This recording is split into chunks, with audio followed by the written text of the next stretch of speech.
Welcome to the Configure Price Quote podcast. My name is Frank Sohn and I'm the founder of No CPQ Consulting. This podcast is 100% focused on Configure Price Quote, also known as CPQ, and will provide you useful insights into this topic. Today, I have two guests from Walpole Partnership in the UK. First is founder and managing director Andy Pieroux. Andy was previously on the CPQ podcast and founded Walpole Partnership in 2013, and he lives with his family in London. Welcome back to the CPQ podcast, Andy. Hey, Frank, it's great to be back. Thanks again for having us. Very excited to have you, Andy. And my second guest today is Walpole Partnership's Senior Managing Partner, Ingmar Hermans. Ingmar has been with Walpole Partnership since 2014, and he lives in Belgium with his family. Welcome to the CPQ podcast, Ingmar. Thank you, Frank, and pleased to be here together with Andy. Very excited to have you both, right? And since I kept my introductions here a little bit short, let's maybe start by telling our listeners a little bit of what you did before you founded Walpole Partnership. And let's start with Andy here. Okay, Frank. Well, I founded the company 9 years ago now, which time marches on. I can't remember what it was the last time we spoke. But before I founded Walpole Partnership, I used to work for Xerox, a big company, obviously in the US, but I was in the European division.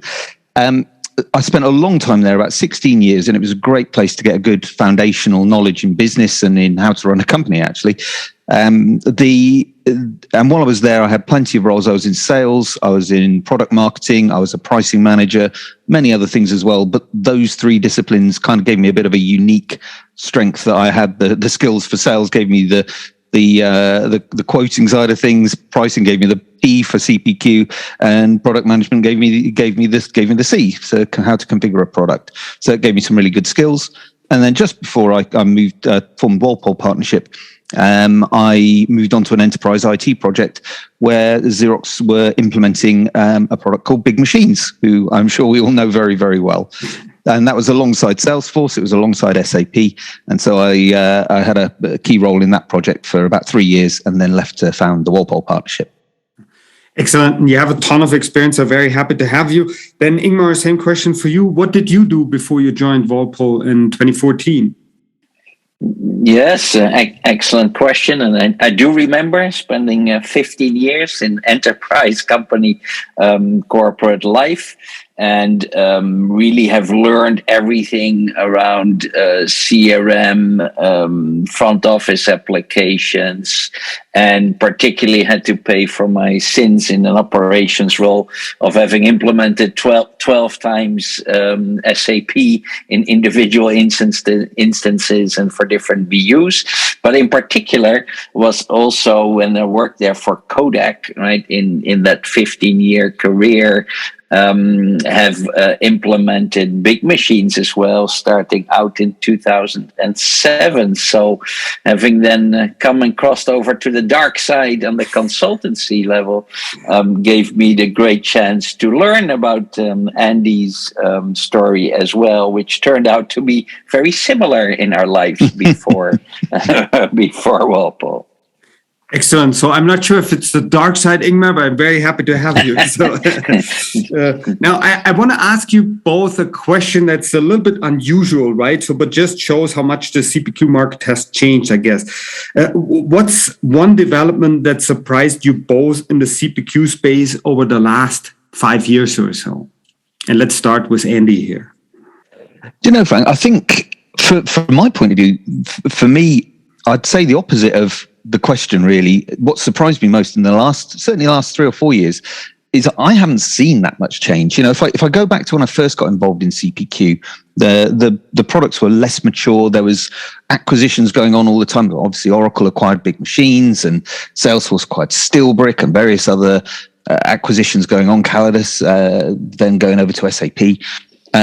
So it felt like, certainly within the big players, there's been far less movement over the last few years and far less, I guess, new technology. But it really feels like certainly the bigger players in the market are making the most of those investments that they made maybe 10 years ago in some cases, and really kind of starting to dig into making those products work within the suite of their software. So I think it's probably more integration, and the solidification I've seen in the CPQ space is the thing that I guess was different from when I first really got involved in it. How about you, Ingmar? Very much around that solidification. I feel the same. We have seen very positively that CPQ has become, the self-declared, but also now publicly and openly recognized middle office, hero. And I think that is what I don't want to say only surprised me. It's the trend that we saw coming to fruition, that CPQ, has carved out its own space, and therefore, from an integration perspective, can really not be done without, right? Between, the front office, more customer relationship management, sales and service cloud movements, down to any of the, ERP, finance, and other downstream back office solutions. So, solidification definitely is the name of the game, and integrations. Got it. So then we had this look backward. Now let's have a look at the present time, and also look a little bit into the future. So what's most exciting for you being in the CPQ space at this time, including the next or the remainder of 2022? Do you want to go first on this one, Ingmar? Yeah, sure. I would say the exciting part is in two areas. It is in an application area that combines, CPQ with the whole world of subscription management, right? Of anything in a longer term service type of environment that allows a lot more, self-service to be triggered and to be mastered with and through CPQ. So that's from an application perspective. Now, the exciting part still of our world of CPQ that we know well is the new entrant, and I use the word new quite lightly. I think of the people we know and love well, and currently employed by Logic.io, who we consider the founding fathers of CPQ in the big machines times, and they are the critical players that are still excited to bring a new play into the CPQ arena. And, let's drop a few names there. Still the presence and sponsorship of a Godard Abel, and of the Chris Hauslers and the Chris Schatz of this world is very exciting for me to see that they also still have lots of energy to be invested in CPQ's technology. Excellent. What's your thoughts, Andy? I'd echo everything Ingmar said. We've worked with many CPQ vendors over time. Mainly Oracle has been our strength, but to see the guys at Logic coming through with a product in the Salesforce space, we've been a Salesforce partner for a couple of years ourselves. That's a really positive development as well. Again, to energize the world of CPQ. I think the other thing for me is the energy that we have seen that's come out of the shift to cloud from the pandemic. For so many businesses, we've always been a cloud-centric CPQ partner, whether that's Salesforce, whether that's Oracle. It's kind of been in our DNA right from the start. Also, ourselves being a kind of what I call a global small business, we operate nearly everything is in the cloud for us. We were born that way, and we've embraced it wholly. So while obviously there's an awful lot of bad things have happened because of the pandemic, in an IT space, that move to the cloud has been accelerated all the way through. So from our point of view, that really has given an energy to many customers' buying decisions. And it's something that we're really happy and excited to be able to partner with customers to help them get the best out of the cloud. Excellent. So then before we talk about Walpole, you already mentioned a couple of things, and we go there in a minute. But before we do that, I want to ask you what you do when you don't work. And let's start with Ingmar on this one. Yes, what I think about in relationship of work as well as downtime is very much around my family. You know, I have as Andy also knows, I have a small family, but it does fill a bus, and there is 6 kids and a lovely Mrs. Standing behind me, and therefore there is really never a dull moment in the Hermans household with as many kids around as that, and it takes care of a lot of the downtime away from work. But nevertheless, when I am able to tear myself away from my family, I do enjoy being very focused on a very tiny golf ball and hitting it over the most beautiful golf courses in the world. Excellent. And which one is that? Which golf course? Yeah, there the jury is out on that one, I think, Frank. But you know, as I'm very much a European guy, although I will still count the UK as part of Europe, as I will always do. So St Andrews would still be my favorite course. Excellent. How about you, Andy? What do you like to do when you don't work?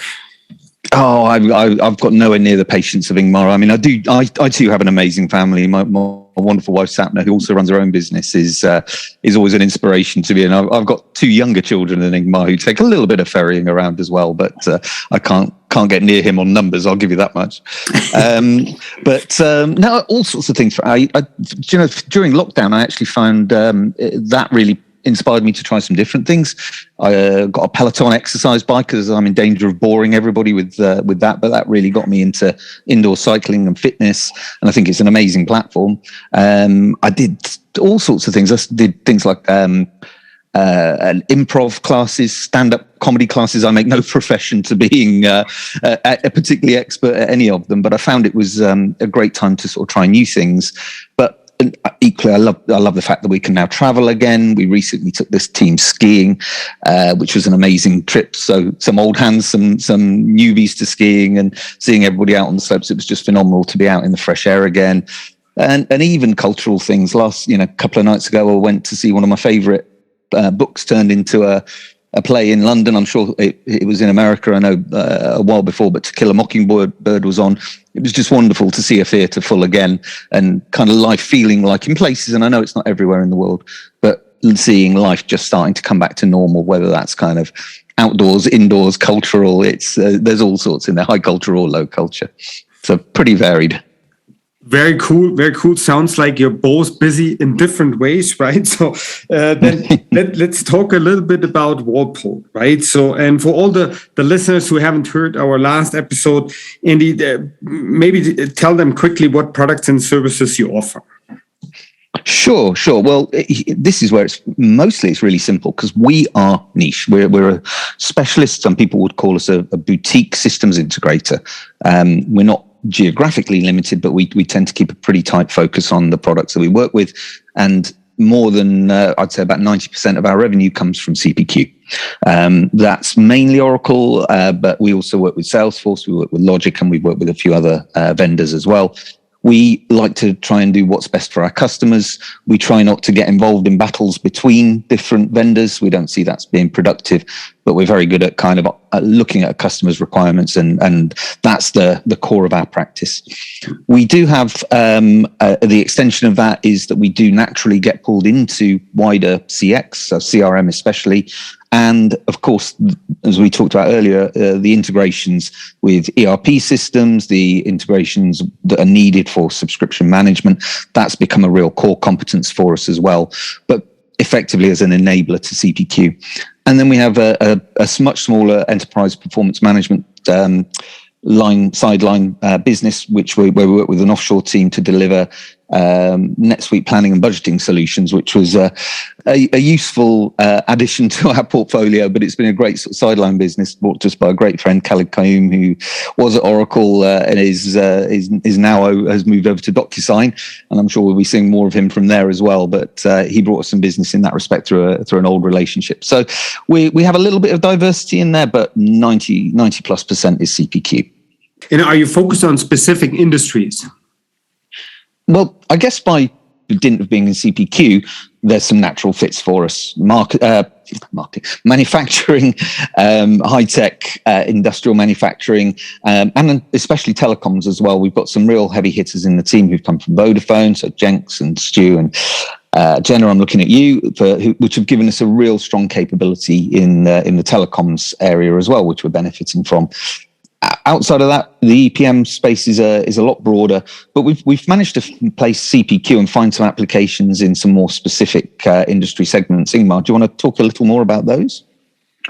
Yeah, for sure. Again, as we gain more experience, right, in the different CPQ customer segment and industry applications, we find more and more that we cooperate with organizations that are strong in professional services, at large. And, you've got specific ones around insurance providers. You've got human resource management companies, payroll, these types of services, as well as, implementation of IT technology companies, also services and professional services companies. And there you've got the strong coupling as well with the back end integrations. And here you talk about companies like First Derivatives in Ireland. We have a strong services operation going with the NHS supply chain team in the UK, and again insurance payroll providers as well throughout Europe. So professional services, I would say, is at large the biggest evolution we have seen as an industry outside of the more common ones such as industrial manufacturing and telecommunications. Novo CPQ Consulting helps you with all CPQ related questions. For example, we help customers to find the best CPQ solution for their business, and we help customers analyze their current business process to determine if and where CPQ can help. Here it's important to point out that we are 100% independent and always look out for our customers first. This means for us also that we don't get paid by any CPQ vendor for providing them new customers or for any other services. We are focused on our customers and always provide the best available information to them. We also help system integrators to improve their services, and we offer the only CPQ industry subscription that provides monthly CPQ news and trends. We have many other services, so check it out today at novocpq.com. Send me an email to frank.zohn@novocpq.com to learn how we can help you with your CPQ questions, and keep us in mind when you look for 100% impartial CPQ advice. And where's the majority of your customers geographically located? Certainly mainland Europe, I think, is the UK and mainland Europe is our stronghold, and where we're headquartered. I think it makes sense. We're blessed as well, Ingmar, as well as a number of the others in the team, and some great partnerships in France, especially covering the language capabilities to allow us to go into France, into Germany, into the Netherlands. So again, clients around those areas. So Northern Europe, I would say, is probably the strongest point. But we have clients in the Middle East. We've got part of the team in Dubai as well. Got clients scattered around, I think is fair to say now. We've never really focused on the US as a direct market. There's plenty of, I've heard plenty of your SI friends have come on this podcast before us that are covering that market well. But we do have a few customers that have divisions either in Europe and then others in the US or ones in the US where we cover the European end of it. Excellent. And now the last question on this one, I promise, is how many employees do you have at this time? And where are they located? Again, scattered around quite effectively. We've distributed them well, so we're close to our clients. So as I said, we have now in the Middle East. We do have CASAs over there, but we're Belgium, France, UK, and we've got a wonderful offshore team over in India. So again, distributed throughout India. But in total, we have around 20 permanent, named people who are with us, and we have a team of contractors as well that work with us, and as well as a couple of partnerships that we bring in order to supplement it where we need to for projects. And now a question for Ingmar, I guess. What are the top 3 requirements that you hear about from your customers?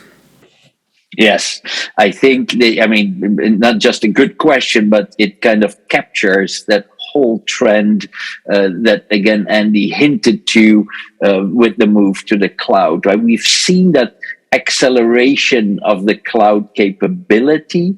Therefore, customers are asking first and foremost, will that public cloud that you're going to build my CPQ project and application in, will that hold up, right? Will that be meeting all my security requirements? Will it deal with my segregation of duties? Will it protect me from cyber attacks? All these kind of things, they became very apparent, right, as a first capability of the platform that you're deploying without even having configured it, right? So that was been the first ask, right, throughout the pandemic. And the more we have seen, local data centers within local countries or within country where the customer is operating their headquarters, the more the more successful you are with it, because the customer is more relaxed if they feel their data is close to them. And although they don't control it because it's in public cloud, it gives them that sense of security. And I think that's really capability one of the platform. Now, if you look more functional, of course, our infamous 3 letters of configure, price, quote always come back. But the more customers are experienced with CPQ, right, the more they ask of the kind of machine learning capabilities.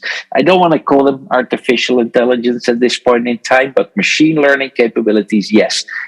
Big data. The more we get the data into our CPQ platforms, the more the customers want to see what are we learning, right, from this data that we're feeding into our CPQ application. So some of that machine learning, business intelligence capability is certainly a big, it hits very high in the top 3 of the capabilities of CPQ. And third, and certainly not least, the more and more we're implementing and continue to implement CPQ and serve CPQ customers, the more stress there is and demand there is on integration capability. More than ever before, I would say. We always thought there was already a high level of integration asks, but it has skyrocketed over the last 2 years. And happy to confirm, hey, we're 50% of the work that we do, as that boutique specialist partner in CPQ, that is high percentage of that work does go into integration. So we're happy to be specialist in that area too. So yeah, those are some of the big things that we have come across over the last 2 years for sure. Interesting. Thanks for sharing. Now, my next question is about boutique consulting companies, right? So what are the key benefits for customers that consider working with a boutique consulting company like Walpole Partnership from your point of view? Well, from our point of view, it's... go ahead. I'll start. You fill in. I think the biggest thing is deep knowledge and expertise. There are many SIs in the world who cover many more products than us, and are broader. I think where they go broad, we go deep, and we know the limits of where we go. We know CPQ, we know how it touches the products around it, and we know how to connect it in. So that, I think, is the first key benefit, is the depth of our knowledge and our experience of this is what we do. I think our size for us is a massive advantage. It probably wasn't in the very early days when we were very, very small, but now we're of a decent size. And we've got some great quality discipline and processes, especially I think from some of the key people who work for us, who've brought that discipline from large organizations, But I always like to say to people, we have the quality standards of a large organization, but we don't have the politics, we don't have the bureaucracy, and we do have the agility that's necessary, coupled with that expertise, to be able to deliver a great solution and fit into our clients and some of our larger SI partners, IT infrastructure or IT governance. So we're able to work within that to really give them the benefits of CPQ. And it's probably worth mentioning there, that as Ingmar talked to earlier, one of the biggest drivers at the moment is for a good IT security. In terms of thinking like a big organization, we see standards, we're ISO 27001 compliant. That's become critical for us in the last few years with the kind of challenges Ingmar talked about. And again, I'm not sure if we were broader, whether we'd have brought that focus to it, but we know what our clients need, and that, we're very, very keen to get ourselves established in the right way for the right customers, and bringing that focus, laser focus, to CPQ. Excellent, very helpful. So let me go back to something that you mentioned, Ingmar, especially with the machine learning and big data that you mentioned. Give us a couple of examples where you see really high customer demand for using this data. Yeah, no, this is, the area where lots of our customers are looking, particularly ones who know CPQ already, are looking to leverage that capability around, machine learning and pushing it into potentially artificial intelligence as we move forward.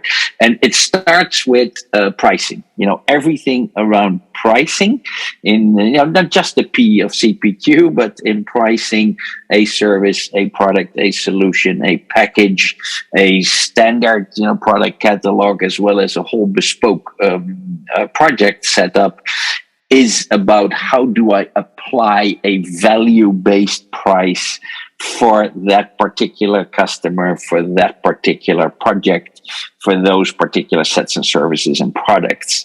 For this, customers like to pull on, right, that kind of real-time analytics, right? Give me, my price score, as we lovingly say in CPQ. Give me my last paid price. Give me my upper and lower price limits that I can deal with. So price is a big hitter, right, in that machine learning and AI capability. The next one I'd like to mention in there is the business intelligence route, right? It is not just the deal, right, or the project that overtakes or uses that business intelligence. It's also to derive the capability of understanding why a deal and it is struck and how CPQ is piecing a transaction together by looking backwards, right? It's the not just the rear view mirror, it is the kind of historical analysis that needs to be at the fingertips, right, of the reps and the salespeople that are driving a deal, and understanding what happened elsewhere and what has happened in the background that is fed by this kind of data lake of information that sits within the asset base of many of our customers. So that's a good second area. And then bring it right back into the heart of CPQ is how you use then all of this knowledge to make the right recommendations, right, to any customer that wants to strike a deal with you as an organization utilizing CPQ. Those kind of cross and upsell kind of recommendations is only scratching the surface of that capability, but that's where it starts. And then to really build out a project that is bespoke or feels bespoke for a particular client, but that is fed by that machine learning capability, striking the right deal at the right time, right, for the right customer at the right price, is definitely a big capability that many of our customers understanding CPQ are looking for more and more. Excellent. One follow-up question on this one. How important is the integration with e-commerce solutions for you at this time? This is very much a game of two halves, Frank. e-commerce is the nec plus ultra, right? It is what everybody wants to be after, from a commerce cloud perspective. It's the window to the market that they're trying to serve. It is the way to portray the portfolio that's sucked into the customer experience side of the house. But is it the ultimate driver of CPQ? And we have found customers that have a very long-term vision that are deploying, right, commerce cloud and e-commerce solutions exactly in that integration towards and with CPQ. But many others, right, who do not particularly have that longer term vision, do not really see the full benefit yet, or didn't see how that was positioned by many of the technology vendors to be able to take full advantage of that integration of CPQ to a commerce cloud or an e-commerce set of solutions, or even just to general websites, right? And here there is a lot of ground still to be covered, which is good news, right? So there's a lot of discussions to be had, a lot more education and awareness to be raised for this topic, as it sounds like it's kind of business as usual. But in our experience, integrating CPQ with Commerce Cloud is technically fine, can be done quite readily, but the real use cases and application areas are not as well developed and deployed and adopted by many customers yet. Very interesting, but unfortunately we're coming to the end of this episode. Hence my last question is, what's a good way for interested listeners to get a hold of you in case they have any follow-up questions for you? I think for sure you can always contact us through the website, Frank. There's a form on there, but by all means share our details with your listeners. I'm Andy at walpolepartnership.com. Ingmar is, unsurprisingly, Ingmar at walpolepartnership.com, and you can probably guess a few of the rest of the team's email addresses from that one as well. So by all means, drop us a line. I'll pass my mobile number on to you, my cell phone number on to you as well. If anybody wants to call directly, very, very happy to talk. Excellent. We will have all this information in the show notes. Thank you both very much for making time for the CPQ podcast today. Thank you, Frank. A pleasure as always. You're very welcome. I'd like to thank everyone for listening and hope you learned something interesting today. If you like the podcast, please go ahead and rate it on iTunes or share it with your friends and colleagues. In the meantime, you can find us online at www.novocpq.com. So long, everyone.